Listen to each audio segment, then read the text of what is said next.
샬롬 할렐루야. 에베소서 6장 10절에서 18절여. 끝으로 너희가 주 안에서와 그 힘의 능력으로 강건하여 지고 마귀의 관계를 능히 대적하기 위하여 하나님의 전신 갑주를 입으라. 우리의 씨름은 혈과 육을 상대하는 것이 아니요 통치자들과 권세들과 이 어둠의 세상 주관자들과 하늘에 있는 악의 영들을 상대함이라.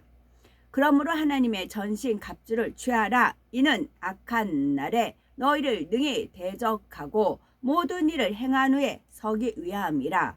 그런즉 서서 진리로 너희 허리띠를 띠고 의의 호심경을 붙이고 평안의 복음이 준비한 것으로 신을 신고 모든 것 위에 믿음의 방패를 가지고 이로써 능히 악한 자의 모든 불화살을 소멸하고 구원의 투구와 성령의 검 곧 하나님의 말씀을 가지라. 모든 기도와 간구를 하되 항상 성령 안에서 기도하고 이를 위하여 깨어 구하기를 항상 힘쓰며 여러 성도를 위하여 구하라. 아멘. 하나님의 전신 갑주를 취하라. 첫 번째입니다. 죄악으로 관영한 마지막 때 우리들이 하나님의 말씀대로 살며 다시 오실 주님을 맞이하기 위해서는 하나님의 전신 갑주를 취해야 합니다. 오늘 왜 하나님의 전신 갑주를 입으라고 하셨는지 구체적으로 증거하겠습니다. 전신 갑주란 온몸에 두른 갑옷과 투구를 뜻하는 말로서 넓은 의미로는 전투에 필요한 만반의 준비를 일컫는 말입니다. 그렇다면 왜 하나님께서는 전쟁터에서 필요한 것들을 비유하여 우리에게 하나님의 전신 갑주를 취하라 말씀하시는 것일까요?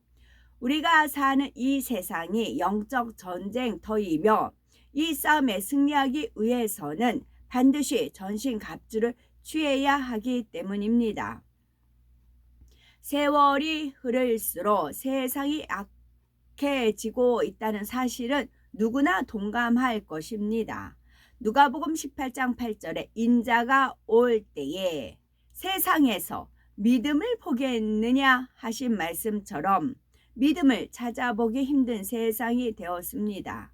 믿음이 있다는 사람 중에도 세상 유혹에 빠져 적당주의 신앙으로 흐르고 잘못된 거짓 가르침에 이끌려 진리에서 떠나고 있는 현실이지요. 하물며 믿지 않는 사람들은 얼마나 더 빨리 지옥을 향해 달려가고 있겠습니까?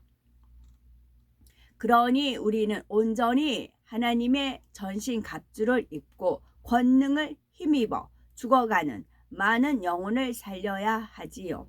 이렇게 우리가 하나님의 전신 갑주를 입어야 하는 이유는 자신이 어둠의 세상에서 승리하기 위해서이며 더 나아가서는 죄로 관영한 세상 가운데 죽어가는 영혼들을 빛으로 인도하기 위해서입니다. 에베소서 6장 10에서 18절 말씀은 크게 세 부분으로 나눌 수 있습니다.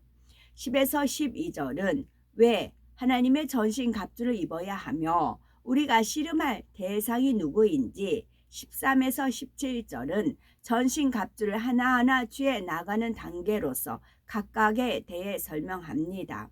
18절은 하나님의 전신 갑주를 취하기 위해서는 어떻게 해야 하는지 설명하고 있지요. 이 말씀을 잘 양식 삼아서 하나님의 전신 갑주, 주 영적인 갑옷과 투구, 그리고 방패와 검으로 무장한 영적 장수가 되셔야 되겠고, 그래서 우리의 모든 삶 속에서 항상 아버지 하나님의 능력을 힘입어 원수 마귀 사단과의 영적인 전투에서 날마다 승리함으로 하나님께 영광 돌려나가는 우리가 되셔야 되겠지요. 첫째로 정말로 너희가 주 안에서와 그 힘의 능력으로 강건하여 지고, 먼저 주 안에서란 성경 66권 말씀 안에서를 의미합니다. 예수님께서는 말씀이 육신이 되어 이 땅에 오셨으므로 우리가 주 안에서 있기 위해서는 말씀 안에 거하면 됩니다. 입술로만 주님 믿습니다 한다고 해서 주 안에 있는 것이 아니라 말씀대로 살아가는 사람이 진정 주 안에 있는 사람이지요. 다음으로 그 힘의 능력으로 강건하여진다 했는데, 그 힘의 능력이란 주 안에 있을 때 오는 힘의 능력을 말합니다. 주 안에 있다는 것은 하나님 말씀 안에 사는 것이라 했으므로 주 안에 있는 사람은 악은 모든 모양이라도 버리고 죄를 피 흘리기까지 버립니다. 또한 빛 자체이신 하나님께서 싫어하시는 어둠을 벗어버리고 빛 가운데 살아가지요. 요한일서 1장 7절에 저가 빛 가운데 계신 것 같이 우리도 빛 가운데 행하면 우리가 서로 사귐이 있고, 말씀한 대로 우리가 입술로 하나님을 사랑한다 고백하고 찬양한다 해서 하나님께서 인정하시는 것이 아닙니다. 말씀 가운데 살아갈 때 인정해 주시고 그 사랑을 우리 가운데 보여주시며 축복해 주십니다. 우리가 말씀 곧 진리 가운데 순종하는 만큼 하나님과의 신뢰 관계, 사랑의 관계가 성립될 수가 있습니다. 빛 가운데 사는 사람은 그 아들 예수의 피가 우리를 모든 죄에서 깨끗하게 하실 것이요 말씀하신 대로 온전한 죄삼을 받을 수가 있지요. 죄는 크게 원죄와 자범죄로 나눌 수가 있는데, 우리가 빛 가운데 살 때 이 모든 죄에서 깨끗하게 해 주십니다. 빛 가운데 거하게 되면 먼저 행함으로 짓던 죄를 버리게 됩니다. 다음으로 마음과 생각으로 품은 죄악, 본성 속에 있던 죄성도 벗어버림으로 진정 하나님께서 원하시는 성결의 차원에 이를 수가 있지요. 죄악을 벗어버리고 빛 가운데 행하여 주님 안에 거하는 만큼 빛의 세기가 커지며 그것이 힘이 됩니다. 영계에서는 죄가 없는 것이 곧 힘이고, 빛이 비치면 어둠이 사라지는 이치와 같습니다. 그러므로 누구든지 주 안에서 죄를 벗어버리는 만큼 영적인 힘이 생깁니다. 영적인 힘이 강해질수록 원수마귀 사단도 물러가고 질병도 다스려지며 시험, 환난, 어려움도 물리치고 승리할 수가 있습니다. 이것이 주 안에서 그 힘의 능력이며, 그 능력을 통해 영육 간에 강건해질 수가 있습니다. 영혼 육으로 구성된 사람의 원래 주인은 영이었지만 첫사람 아담의 범죄로 영이 죽게 된 후 그 후손들도 모두 영이 죽었지요. 주인인 영이 죽고 나니 혼이 주인이 되어 혼의 사람이 되었고, 사단은 이 혼을 주관하여 사람의 마음을 죄로 물들게 했습니다. 하지만 예수님은 구세주로 영접한 사람에게는 마음 안에 성령이 오심으로 죽었던 영이 살아나고 진리 안에 살아가는 만큼 영이 자라게 됩니다. 말씀대로 순종하여 영의 힘이 혼보다 커지면 다시 영이 주인이 되어 혼과 육을 지배하고 다스리지요. 빛 가운데 거하여 진리의 마음이 100%가 되면 진리로 마음을 가득 채운 온전한 영의 사람이 되고, 영이 온전한 주인이 되어 영혼이 잘된 사람이 됩니다. 사랑하는 자여, 네 영혼이 잘됨 같이 네가 범사에 잘되고 강건하기를 내가 간구하노라 라는 축복이 임하지요. 영은 혼과 육을 다스리기에 영이 강건한 영의 사람은 육의 질병이나 피곤, 연약함도 물리치고 다스릴 수 있습니다. 또한 가정, 일터, 사업터 등 육적인 모든 분야에 걸쳐 축복을 받게 됩니다.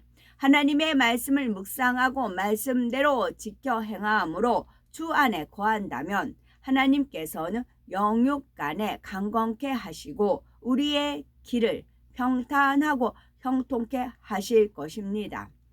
신명기 10장 13절에 내가 오늘날 네 행복을 위하여 네게 명하는 여호와 명령과 규례를 지킬 것이 아니냐 말씀하셨습니다. 혹여 신앙생활이 힘들고 행복하지 않으십니까? 그러면 환경이나 상대에게서 문제를 찾지 말고 나는 하나님의 말씀을 머리로만 알고 있는지 진정 지켜 행하고 있는지 돌아보셔서 평안한 삶, 행복한 신앙생활의 해답을 여기서 찾으시기 바랍니다. 두 번째, 마귀의 괴계를 능히 대적하기 위해서 하나님의 전신갑주를 입으라 하였지요. 마귀의 괴계는 눈에 보이지 않아도 항상 우리의 삶 속에 있습니다. 원수마귀 사단은 어찌하든 한 사람이라도 더 지옥으로 끌고 가기 위해 세상을 죄악으로 관영케 할 뿐만이 아니라 하나님의 자녀들에게 갖가지 괴계를 씁니다. 각 사람 안에 있는 죄의 속성들을 통해 역사하지요. 짜증내고 다투며 판단 정죄하고 수군거릴 때, 거짓말을 하고 상대를 미워할 때, 남의 것을 탐내거나 도적질할 때 마귀의 괴계가 작용되고 있다는 것을 알아야 합니다. 죄의 속성들을 통해서 역사합니다. 짜증내는 거 마귀의 괴계가 작동하는 거고, 다투는 거, 판단 정죄하는 거, 수근거리는 거, 거짓말하는 거, 상대를 미워하는 거, 남의 것을 탐내는 거, 남의 것을 도덕질할 때는 마귀의 괴계가 작용하고 있다는 것을 알아야 합니다. 예를 들어 미움의 속성이 있는 사람에게 사단은 계속하여 미운 생각을 들게 하고 상대의 허물을 떠오르게 합니다. 사단이 주는 생각을 계속 받아들이면 그 미운 생각은 점점 커지게 되고 상대에 대해 판단 정죄하며 수근거리게 됩니다. 결국 죄를 낳게 되고 하나님 앞에 담을 만들게 하지요. 또 다른 예로 내 안에 욕심, 탐심이 있으면 어떤 사람이 내가 평상시 갖고 싶었던 것을 가지고 있을 때 그것이 좋아 보이고 갖고 싶습니다. 말씀이 그 안에 있는 사람은 자신의 탐심을 깨닫고 순간 기도하며 사단의 괴계를 물리칠 수 있지요. 하지만 말씀을 묵상하지 않고 깨어있지 않은 사람은 사단이 탐심을 자극할 때 말씀으로 물리치지 못하니 욕심이 생각이 더 깊어지고 결국 도적질이라는 육체의 일을 행하기도 합니다. 특히 우리가 듣는 귀를 통해서 마음에 있는 비진리가 많이 요동할 때가 있습니다. 예를 들어 누군가가 애라는 사람이 집사님을 이렇게 험담했어요 라고 전해줍니다. 이 말을 들었을 때 기분이 나빠질 것이냐 아니면 선하게 생각함으로 말씀으로 승리할 것인가 하는 것은 각자의 선택입니다. 원수마귀 사단의 괴계에 넘어가는 사람은 기분이 나쁘지요. 아니 애가 나를 험담했어? 어떻게 나한테 그럴 수가 있어? 하고 함께 받아치면서 나도 그 사람을 험담한다면 이것은 마귀의 괴계에 지는 것입니다. 하나님의 전신갑주를 잊지 못한 것이지요. 서로 다투지 말라, 싸우지 말라, 비방하지 말라. 이 말씀을 지식으로는 알지만 마음에 이루지 못함으로 상대에 대해 바로 험담이 나오는 것입니다. 반면 진리가 무장되어 있는 사람은 그런 말을 전해주지 않으면 참 좋은데 라고 상대에게 진리로 깨우쳐 주며 뭔가 오해가 있었겠지요 하며 진리로 답변하니 역사하려고 했던 원수마귀 사단의 세력이 끊어질 수밖에 없습니다. 내 안에 판단, 정죄, 수근수근하는 마음이 없고 미움이 없다면 설령 누가 나를 험담한다고 해도 감정 상할 일이 없습니다. 생각으로도 떠오르지 않으니 마음이 평안할 수가 있지요.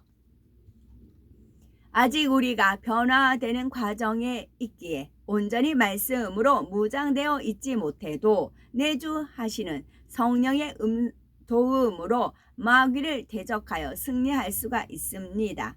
그 힘을 입기 위해서는 쉬지 않고 기도하는 것과 세상을 바라보지 않고 취하지 않는 것이 중요합니다. 어떻게 하면 더 기도하고 말씀 보며 신속히 변화될까? 어떻게 하면 충성하여 많은 상급을 쌓을까 하면서 궁구한다면 우리 안에 내주하시는 성령이 항상 응원해 주시고 도와주십니다. 하나님께서는 우리의 온 영과 혼과 몸이 주님 오실 때까지 흠없게 보존되기를 바라십니다. 그런데 죄로 관영한 이 세상에서는 하나님의 전신갑주가 아니면 우리의 영과 혼과 몸이 상할 수밖에 없습니다. 어둠의 세력들과 맞서서 자신을 지킴은 물론이요, 세상의 빛이 되어 많은 영혼을 구원으로 인도하기 위해서 하나님의 능력인 하나님의 전신갑주를 입어야 되는 것입니다. 하나님의 전신갑주를 취하면 대단한 힘과 능력이 주어집니다. 원수마귀 사단을 지배하고 다스릴 수가 있지요. 또한 세상의 어떤 것도 두렵지 않은 담대함이 임하여 생명의 위험이 온다 해도 믿음을 지키며 천국을 침노할 수가 있습니다. 하나님 나라의 힘과 능력은 오직 선과 사랑, 진리이므로 하나님의 전신갑주를 입어 승리의 개가만 부르는 일꾼이 되셔서 달려갈 길을 마친 후에는 의와 의의 면류관을 받아 영광의 자리에 이르는 축복된 우리가 되셔야 되겠습니다. 하나님의 나라의 힘과 능력은 오직 선과 사랑과 진리입니다. 아멘.